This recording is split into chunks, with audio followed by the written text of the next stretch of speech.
gabay ng magulang ang kailangan. Maaaring may masiselang tema, lengguwahe, karahasan, sexual, horror o droga na hindi angkop sa mga Magkakaroon nga ng pagkakataon itong sina Annalyn at Lindo na magpunta dito nga sa Japan dahil isa sila sa napili nga nito ni Dr. Hiroshi na magpunta doon.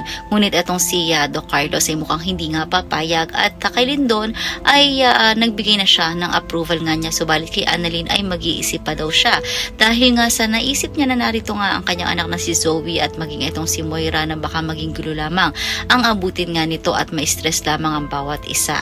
Samantala ito namang si Justin at Eric ay magpapaalam na nga kay Giselle dahil babalik na sila sa US.